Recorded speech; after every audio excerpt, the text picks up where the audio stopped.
I didn't think it would be this easy. These are the words that shook For Honor's world and turned Roman's head inside out. Hey guys, I'm OS Flame. I hope you guys are doing great today. We're going to be talking about the most enraging topic in the For Honor community. Why For Honor may never be MLG. Now, this game has had a history of imbalancing issues, and the balance is close to a teeter-totter on steroids. This game had the potential to be something great. In its early stages, it brought something new to the table even. Being a creative fighting game and being one of its kind, but is now falling short due to multiple reasons.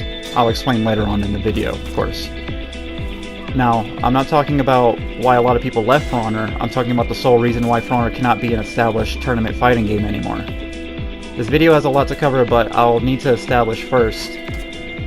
I will be non-biased in my opinion as much as I can be, guys. I appreciate you guys sincerely, and I hope you guys enjoy the video.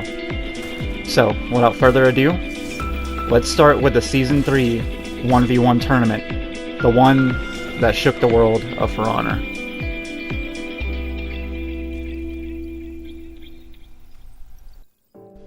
The tournament was a big deal to all of us. I remember watching the live stream of it when I was at work.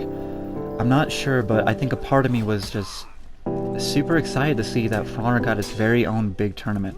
Regardless to the Season 2 tournament, this one was a big one to all of us. But as soon as the tournament started, it started to seep through the cracks. Players started showing off all the glitches and exploits with the game. I mean, no one even cared to really stop it or even implement rules against it in the first place. When For Honor came forward after the tournament and openly admitted to knowing these exploits and unlock tech being in the game, it kinda dumbfounded all of us. Now everyone at this moment might be on a different mindset, saying that it's perfectly okay that this broken tech is in the game. Well, I see it like this. Wave dashing. Wave dashing is a term that is commonly used in the Super Smash Bros. Universe. It refers to a bug that allows you to change your movement speed minusculely, letting you glide across the ground. Now let's take a look at For Honor's tech, unlockable zone techs, or commonly referred to unlock tech. It allows the player to unlock attack tech onto another person, successfully granting them a guaranteed attack with minimum risk. Meaning you could turn away in zone and it would lock back onto the opponent, and they could not even block it, or even parry if they even tried. I'm fully aware that unlock tech is bad, but first, let's talk about unlock tech. As shown here, this is a reverse vortex. Looks pretty crazy, right? Well, this is actually extremely unsafe, as an opponent can run up and grab you out of it really easily, or attack you and you would not be able to block it. This is just a mini example of what unlock tech can do. I will be talking about unlock tech and my opinions on it entirely in a different video, but for now let's keep on the current subject. The winner of the Season 3 tournament even said in an interview after he won, when he was using unlock tech, "I didn't even play For Honor for 2 weeks." Prior to the tournament, showing how bad the game is when it comes to the development team. I know you guys are screaming at me saying, "Old news, and it's been patched," but I guarantee customers that were looking to buy this game immediately ran the other way. I'm not saying the tournament killed For Honor's chances. No. It's also the salt. And what I mean by this is salt montages and genuine toxicity is what poisoned our watering hole. And there's no shade thrown here by me saying this, but maybe the game's toxic nature got to a point where it encouraged the attitude. Now, me and many others have had a hate-love relationship with this game, where Ubisoft does one thing right, they do two things wrong. Where we take one step forward, we take 2 steps back. And when I say this is exploits and glitches in the game that For Honor has made over the years in For Honor. We've had a lot of exploits and really game-breaking mechanics that have been brought into this game. Now you may be wondering, what are a few of these mechanics?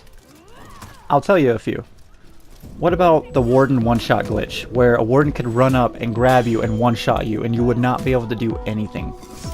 Accompanied with the Vortex, this made playing against a Warden physically impossible. What about the Shaman's bite tracking? When she was released, she would homing missile onto you. Even if you were behind walls, you weren't even safe.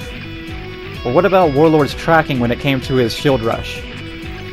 Or what about flicker zones, when you could flicker a zone and have it come out 2 ways? These are just a few of the many glitches that Ubisoft left in our game. Now, It also doesn't help that the developers only care about PC For Honor players, as console players are left out in the rain, having to basically deal with all the bullcrap. The only way we can remotely get a patch is if the For Honor PC community speaks up first, but seeing as the PC community's 500 millisecond lights feel like 600, you can see how 400 millisecond lights on console would feel like. Although this is just a simple issue, it shows how little Ubisoft pays attention to its console community rather than its PC community. Which is really a shame that it has to be like this. Of course, it discouraged a lot of new players that wanted to get this game turning away altogether. So not only did it cripple the game's source of new members coming in, it also discouraged current players to find other games.